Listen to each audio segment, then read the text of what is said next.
Herkese merhaba. Bu hafta çok sevdiğim bir mangaka olan Ryoko Ikeda'nın aslında çok bilinmeyen bir animesi olacak. Biz daha çok Ryoko Ikeda'yı Berubara yani Rose of Versailles ya da Türkiye'de yayınlandığı ismiyle Lady Oscar'la biliyoruz. Ama ben bu hafta bir değişiklik yapıp bir shoujo anime anlatacağım. Shoujo benim sevdiğim türlerden birisidir. Shoujo'yu açmak gerekirse genelde 13-18 yaş arası kız çocuklara hitap eden mangalara ve animelere shoujo diyoruz. Shoujo zaten Japonca'da kız çocuk anlamına gelir. Onisama Ryoko Ikeda'nın mangası 1974 yılında yayınlandı ve yayınlandığı dönem nasıl bir reaksiyon aldı onu bilmiyorum ama 1991 yılında bu artık animeye uyarlandı. 1900 ve 1992 yılları arasında yani yaklaşık bir yıla yakın sürece yayınlandı. Bu animeyi önemli yapan detaylardan birisi de Ryoko Ikeda bu yapımda da Rose of Versailles'ta olduğu gibi Osamu Dezaki ile birlikte çalıştı. Yani yönetmenliğini Osamu Dezaki gibi bir usta yönetmen yapıyor. Bu açıdan da çok önemli. Anime toplamda 39 bölümden oluşmakta. Her bölüm yaklaşık 20 dakika sürüyor. Ve yakın zamanda Blu-ray formatında tekrar piyasaya sunuldu. Yani görüntü biraz daha güzelleştirilerek yayınlanmış oldu. Çünkü 1992 diye bakınca yaklaşık 30 yıldan fazla bir süre geçmiş oluyor. Şu an güncelde Amerika'da yayın yapan Hulu TV ve YouTube Premium'da stream üzerinden izlenebilen bir yapım. Onun dışındaki kanalları tabii ki de siz bulup bu animeyi izleyebilirsiniz. Hikayeden bahsetmeden önce bu anime ile ilgili çok önemli birkaç detaydan bahsetmek istiyorum. Bu anime Arabistan'da dublajlanarak yayınlandı. İşin ilginç tarafı. Ama mesela Fransa'da 6. bölümden sonra yayından kaldırılmış bir anime. Aynı şekilde Yunanistan'da da benzer bir durumun olduğu iddia ediliyor. 3 bölüm yayınlandıktan sonra yayından kaldırıldığı iddia edilmekte. Yani kaynakları ben biraz araştırdım. Yani net kaynaklar olmasa bile böyle şeyler seyirciler tarafından ifade edilmiş. Yani Fransa'daki kaldırılma nedeni de yani yetişkinlere yönelik bir içerik olduğu dolayısıyla kaldırıldığı yönünde. Aslında şimdi ben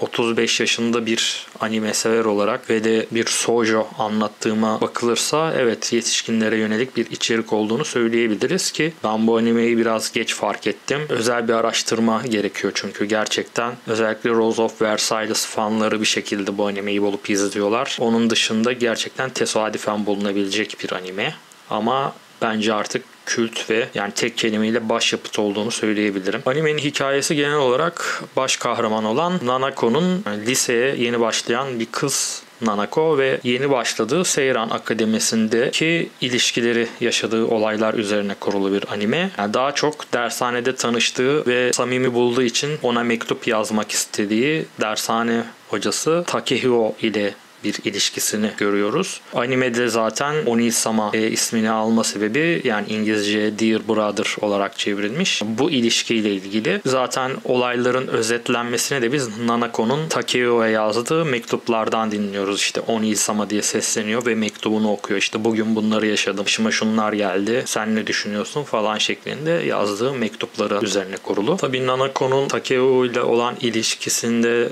bir sorun görünebiliyor ilk etapta. 16 yaşında reşit olmayan bir kız var ve bir dershane hocası var. Yüksek lisans öğrencisi Takehiko o aşamada. Bu nedenle orada bir seyircide ön yargı oluşabilir ama aralarındaki ilişki tamamen abi kardeş ilişkisi gibi ilerlemekte. Fakat ilerleyen bölümlerde aslında biz bunların aralarında farklı bir bağın olduğunu, aslında mektup yazılan kişi Takehiko'nun abi dediği kişinin de aslında Nanako'yla bir bağı olduğunu daha sonra öğreniyoruz. Ve anime genel olarak İşte Seiran Akademisi'ne yeni başlayan Nanako'nun okulda bulunan geleneksel bir öğrenci topluluğu olan sorority'ye ilginç bir şekilde seçilmesiyle ve okulun en popüler 3 kızı olan ve işte muhteşem üçlü olarak bahsedilen kızların hayatlarına dahil olmasıyla dramatik örgü biraz daha karışmaya başlar. İşte çatışmalar o şekilde şekillenir veya diğer karakterlerle olan ilişkiler, bağlantılar bu şekilde kurulur. Genel olarak yine pek çok karakter barındırsa da önemli olan bazı karakter karakterler var. Bunlardan size bahsetmek istiyorum. Ana kahramanımız Nanako Misano. Hikayenin ana karakteri Nanako aniden ve beklenmedik bir şekilde yeni lisesinde elit bir grup olan Sorority'ye katılmak üzere seçilir ve sınıf arkadaşlarının öfkesini ve kıskançlığını uyandırır birden. Birçok shoujo kahramanı gibi Nanako da masumdur, şefkatlidir. Bazen kendine güveni yoktur ama her zaman en doğrusunu yapmaya çalışır. Hikayeye sadece akranları tarafından sevilmeyi umarak başlıyor ama çok geçmeden Seiran Akademisi'nin en seçkin öğrencilerinin hayatlarına ve sırlarına dahil oluyor. Yani biz her şeyi Nanako'nun yaşadığı hayat üzerinden görüyoruz. Aslında Nanako'nun da kişisel anlamda çok iyi bir hayat hikayesi yok arka planda. Nanako da bunu yetişkinliğe geçme evresi olan işte bu ergenlik döneminde yavaş yavaş farkına varmaya başlıyor. Biz yine en başlarda gördüğümüz başka bir karakter olan Tomoko'yu çok sık görüyoruz. Tomoko, Nanako'nun çocukluk arkadaşı. Liseye de aynı okulda başlıyorlar. Da Tomoko öyle bir karakter ki yani animedeki en normal, ihtirasları olmayan, samimi, saf, temiz karakter Tomoko diyebiliriz. Nanako'nun Sorority'ye seçilmiş olması Tomoko'nun biraz moralini bozar. Çünkü Tomoko sıradandır. Yani Nanako'nun da öyle olduğunu düşünmektedir. Yani işin içinde bir pislik olabileceğini düşünür ve Nanako'yu bu konuda uyarmaya çalışır.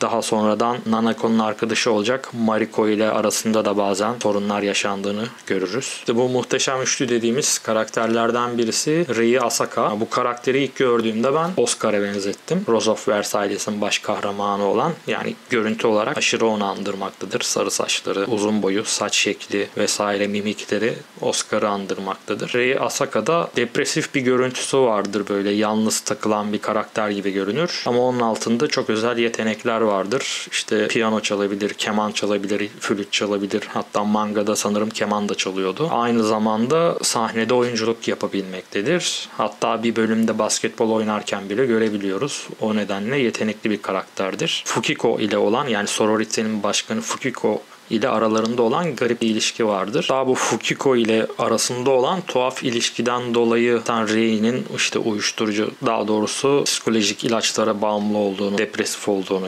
ve işte ölüme takıntılı olduğunu görürüz. İlginç bir şekilde Rei'nin aslında en iyi arkadaşı da Kaoru'dur. Daha sonra bahsedeceğim karakter bu muhteşem üçlüden. Kaoru tam aksine neşeli bir karakterdir. İşte Rei ile Kaoru'nun ara sıra böyle şakalaşmalarını görürüz. Aslında birbirlerine destek olmaya çalışan iki karakterdir onlar aynı zamanda. Birbirlerini anlayan karakterlerdir. Yani Rei ile Sorority'nin başkanı olan Fukiko ile arasındaki ilişkiye bir süre sonra Nanako da dahil olur ve zaten animenin olay örgüsü o zaman bizi böyle daha sürükleyici detaylara götürmeye başlar. Bu arada Rei'nin lakabı da Saint Just'tır. Saint Just-sama derler. O ismi de işte Fransız ihtilalinde ölüm meleği lakabı olan Saint Just adlı devrimciden almaktadır. Animenin en çok sevilen karakterlerden birisi tartışmasız Mariko Shinobu'dur. Mariko hatta böyle anime tarihindeki en böyle feminist karakterlerden birisidir diyebiliriz. Nanako ile okulun ilk günü tanışırlar ve hemen arkadaş olurlar. Mariko da Sorority'ye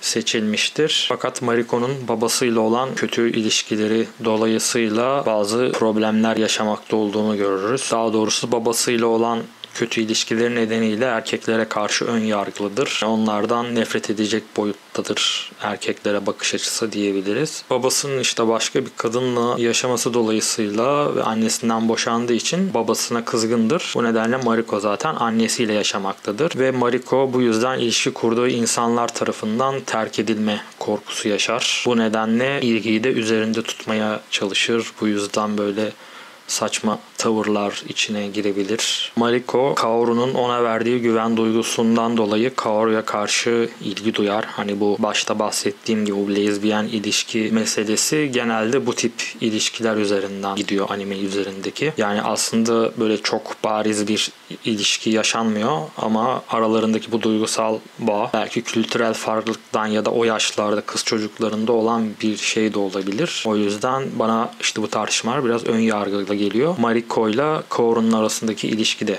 biraz buna benziyor. Mariko ilerleyen bölümlerde, hatta hatta böyle sorority'nin kapanmasına böyle neden olabilecek, gündeme getirecek bir olaya bile şey yapıyor, sebep oluyor. Bu animedeki en iyi karakterlerden, kurgulanmış karakterlerden birisi olduğunu düşünüyorum. Orihara Kaoru, işte muhteşem üçlüden bir diğeri. Takma ismi Kaoru no Kimi. Kaoru no Kimi ismi de bu Murasaki Shikibu adlı yazarın, hatta dünyanın ilk romanı olduğu daha sonradan ortaya çıkan Genji Monogatari adlı eserin Türkçe'ye Genji'nin hikayesi olarak çevirebiliriz. Oradaki kurgusal karakter Prens Kaoru'dan ismini almaktadır. Tabii bunun biraz da böyle erkek gibi tavırları ve giyinişi olmasıyla da ilgisi var. Çünkü dediğim gibi Kaoru Genji asıl orijinal hikayede prens, erkek bir karakter. Ondan genelde bir sınıf daha altta olan kızlar ona büyük hayranlık beslemektedir. Ayrıca Kaoru basketbol takımının yıldızıdır. Yaşadığı sağlık sebepleri dolayısıyla okula bir yıl ara verdiğini öğreniriz. Bunu herkesin bildiği bir şeydir zaten. Daha basketbol oynamasında da bir böyle sakınca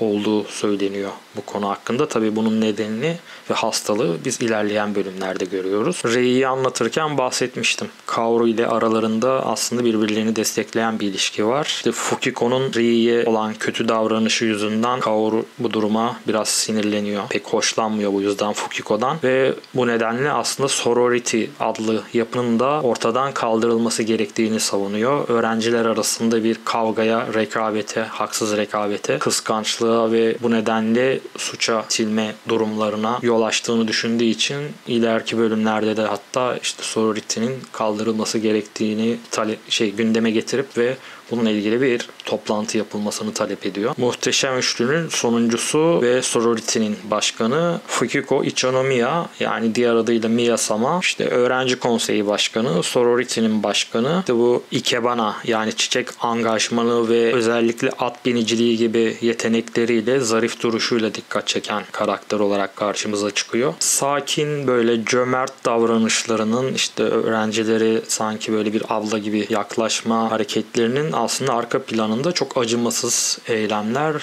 ve manipülatif olaylar yatıyor. Rei'nin yalnızca kendisine bakmasını demesi gibi ilerleyen bölümlerde açıklanacak belirsiz nedenlerden dolayı Rei'ye psikolojik ve fiziksel olarak işkence yaptığını görüyoruz. Daha Fukiko'nun Nanako'yu neden sorority'ye aldığı ve onu kolladığını da biz aslında ilerleyen bölümlerde öğreniyoruz. Çünkü Nanako Fukiko ve şu an ismini telaffuz etmek istemediğim, çünkü spoiler'a girecek, başka bir karakter arasında bir bağlantı da bulunuyor. Yani dediğim gibi bu animenin önemli kısımların, önemli yapmasının sebeplerinden birisi kişiler arasındaki bilinmeyen bağlar. Bunlar biraz işin şaşırtıcı kısmı oluyor ve öğrendiğinde seyirciyi böyle etkileyen genelde ilişkiler ve bağlantılar oluyor bunlar. Bu animeyi özel yapan ve bu dramatik yapıyı besleyen ilişkilerde genelde bunlar üzerinden oluyor. Aya Misaki ise Mariko'nun ortaokuldan bir arkadaşı. Aslında o zamanlar çok iyi arkadaşlar. Ünlü bir avukatın kızı. Fakat sorority'ye katılmayı çok beklemesine rağmen seçilmiyor. Babası çünkü çok ünlü bir avukat ve aslında asil bir ailenin kızı ve onun yerine Mariko'nun, hatta Nanako'nun bile sorority'ye alınması Aya'nın biraz zoruna gidiyor ve bu nedenle Mariko'ya karşı olan arkadaşlığı tam aksine artık bir düşmanlığa varıyor ve Mariko'nun sırlarıyla aslında onu tehdit ederek ortalığı karıştırmaya çalışıyor. Takehiko Henmi, başta bahsettiğim gibi işte animenin çıkış noktası, daha doğrusu isminin hitap edildiği kişi bu Oni-sama dediğimiz, abi dediğimiz ya da İngilizce çevirisindeki diğer brother olan Takehiko Henmi bir yüksek lisans öğrencisi. Bir dershanede ders verirken ilk etapta görüyoruz. Nanako ile aralarında o şekilde bir ilişki başladığını biliyoruz. Birbirlerine mektup yazmaya başlıyorlar. Fakat ilerleyen bölümlerde biz Nanako, Fukiko, hatta Kaoru ile aralarında olan ilişkileri öğrenmeye başlıyoruz. Bu arada Henmi'nin yanında gördüğümüz Takashi Ichinomiya adlı karakter de soyadından anlaşılacağı üzere Fukiko'nun abisi. Asıl karakterler diyebileceğimiz karakterler bunlar. Onun dışında işte Nanako'nun annesiyle babası var. Mariko'nun annesini ve babasını bazı bölümlerde görüyoruz. Onun dışında tabii ki bu sorority dediğimiz topluluğun üyeleri var. Onun dışındaki karakterler biraz daha böyle figüran gibi olan karakterler. Sorority'de açmak gerekirse onu biraz çok eski geleneği olan genelde elit öğrencilerden oluşan bir topluluk. Bu topluluğa seçilen öğrencilere aslında hayranlıkla karışık bir kıskançlık duygusuyla bakılır. Çünkü oraya seçilmek için elit bir aileden gelmek, bir güzelliğe sahip olmak veya özel yeteneklere sahip olmak gibi. Daha işte Nanako da bunların biri olmadığı için hani güzellik anlamında da aslında normal sıradan bir güzelliği var. Ve öğrencilerin bu nedenle tepkisini almasının sebebi de bu. Sorority gibi bir topluluğa neden seçiliyor? Yani sorority böyle bir topluluk. Bunu düşününce aslında olaylar biraz daha böyle karmaşıklaşmaya başlıyor. Sorority'nin toplamda yaklaşık 40-50 öğrenci üyesi var gibi lanse edilse de biz genelde ön plana çıkan bazı karakterleri görüyoruz. Genelde bunlar da son sınıf öğrencileri ve onlardan alt sınıflarda olan kız öğrencilerin abla diye hitap ettiği karakterler oluyor. İşte bunların da mesela garip takma isimleri var. Karakterlerini oluşturdukları için biraz lakap gibi isimler. Mesela Mona Lisa, Medusa, Vampirella, Borgia gibi isimleri var bu ablaların. İşte Mona Lisa abla falan diye hitap ediyorlar. Garip bir topluluk. Hani animeye genel olarak bakacaksak şu temalar etrafında toplandığını görüyoruz. İşte intihar, ensest, lezbiyenlik, uyuşturucu bağımlılığı, şiddet, boşanma ve hastalık gibi. Ensest ve lezbiyenlik temaları seyircide dediğim gibi ön yargıyla ile oluşan temalar. Yani çok tartışmalı bir yapım olmasının nedeni de bu. Ama tüm bu tartışmalara rağmen mesela Arabistan'da yayınlanmış olması benim tuhafıma gitmişti. Buna rağmen Türkiye'de yayınlanmış olmaması daha tuhaf. Çünkü daha ortada Rütük yok. Rütük bildiğim kadarıyla 1994 yılında kuruluyor. Türkiye'de özel televizyonlarda sanırım 90'ların başında kurulmaya başlanıyor ki mesela Star'dan önce sanırım yine aynı grubun, Uzan grubunun muydu tam emin değilim. Hello gibi özel kanalları artık çıkmaya başlıyor. Bu kanallarda animeler yayınlanmaya başlıyor. TRT haricinde bahsediyorum. Özel kanallarda. Ve o zaman da çok böyle ağır bir denetim yok. Ama belki kanalın eline gelmemiştir. Ya da seçerken atlamışlardır düşünerek. Belki başlarının belaya girebileceğini düşünmüşlerdir. Ya da gerçekten dikkat çekmemiştir. Dediğim gibi yani Onisama 1991 yapımı bir anime. Ama dediğim gibi şimdi Fransa'da bile o zaman yayından kaldırılmış televizyonda. Yunanistan'da kaldırıldığı iddia ediliyor. Arabistan'da da herhalde gözden kaçmış ya da dublajlı yayınlandığı için bazı şeyleri atlamışlar ya da kesip biçme olayı yaşandı mı, sansür uygulandı mı bilmiyorum. Türkiye'de yayınlanmamış bir anime. Aynı sırada mesela Rose of Versailles Kanal 6'da mesela yayınlanıyordu 90'lı yıllarda. Neyse yani buna çok takılmamak lazım. Ben işte bu konu hakkındaki görüşlerim bunlar. Ben başta dediğim gibi çok özel bir anime olduğunu düşünüyorum. Yani mangasını da okudum. Manga animeye kıyasla biraz daha kısa, yani bir gün içinde okuyup bitirmiştim. Türkçesini okudum. Neden? Çünkü Heterofobia adlı bir fansub grubu var. Genelde shoujo ağırlıklı fansub ve manga çevirileri yaparlar. Çok sevdiğim, beğenerek takip ettiğim bir gruptur. Muhtemelen aynı kafa yapısında olduğum insanlardan oluşuyor. Yani gidip kimseyle, hiçbiriyle tanışmadım. Kim olduklarını bilmiyorum. Ben mesela gizli bir shoujo sever olarak yaparım. Onların çevirdikleri mangaları okurum. Animeleri izlemeye çalışırım. Onisama-e'yi de Rose of Versailles'ın mangasını, çevirisini bile onlardan okudum. Çok kötü bir çevirileri yok. Hangi dilden çevirdiler bilmiyorum. Japoncadan çevirmemiş olabilirler ama ona rağmen gayet keyifli okudum. Ve manga animeye kıyasla kısa olmasının dışında farklı bir sona sahip. Bunu da söylemeden geçmeyelim. Yani animeyi izleyenler daha sonra mangayı da okuyabilirler. Veya mangayı okuyup daha sonra animeyi izleyebilirsiniz. Sonunda farklı bir şey görünce şaşırabilirsiniz. Çünkü ikisinde de öyle oluyor. Yani animenin animasyon kalitesine gelecek olursak benim nezdimde çok başarılı. Bunun sebebi de ifade ettiğim gibi Osamu Dezaki gibi ünlü iyi bir yönetmenle çalışılmış olması. Sen yanlış bilmiyorsam Ryoko Ikeda ve Osamu Dezaki Rose of Versailles'ta da birlikte çalışmışlardı. Çizimlere, animasyona hayran olanlar eminim ki Onisama'yı de çok başarılı bulacaklardır ve onlar için özel bir yere girecektir. Yani özetle animasyon kalitesini ben içindeki duyguları geçirmede çok başarılı olduğunu düşünüyorum. Çünkü benim izlerken böyle çok duygulandığım animelerden birisi olmuştu Onisama'ya. Yani Rose of Versailles de öyleydi. İzleyenler bilirler. Aynı etkiyi belki yaratmadı ama farklı bir temada olarak o entrikaları, duyguları, ilişkileri çok iyi geçiren bir animasyon kalitesi olduğunu düşünüyorum. Müzikleri de bence gayet başarılı. Açılış ve kapanış şarkıları güzel. Yani müzikler de yine dediğim gibi tam böyle yerinde nokta atışı kullanılan müzikler. Bazı yerlerdeki slow müzikler, işte gergin anlardaki gergin müziklerin tercihleri ve tam döneme uygun müzikler seçilmesi açısından çok iyi. 2000'li yıllarda doğmuş ve üstü olan anime severlerin biraz adapte olma sorunu yaşayabileceği bir anime olduğunu düşünüyorum. Çünkü eski animelere karşın bir ön yargıları olduğunu ben yorumlarda görüyorum genelde. Tabii böyle olmayan arkadaşlar da var. Bazen forumları veya bu stream'den anime izlenen sitelerdeki yorumları takip ediyorum. Genelde böyle bir ön yargı var ama mesela çok merak edip eskiden neler yayınlanıyormuş diye izleyen genç arkadaşlar da var. Onların iyi yorumlarını da görüyorum. Onisamae'de sonuçta 1991 tarihinde yayınlanmış bir anime. Yani manga 74 olsa bile anime adaptasyonu daha çok 90'lı yılların temalarını işliyor. Daha doğrusu sosyal ortam öyle. Mesela akıllı telefon diye bir şey tabii ki yok. Normal ev telefonu kullanılıyor. Kimsenin kişisel cep telefonu yok. Bir şey yok. İşte sokağa gitsen seni kimse bulamaz.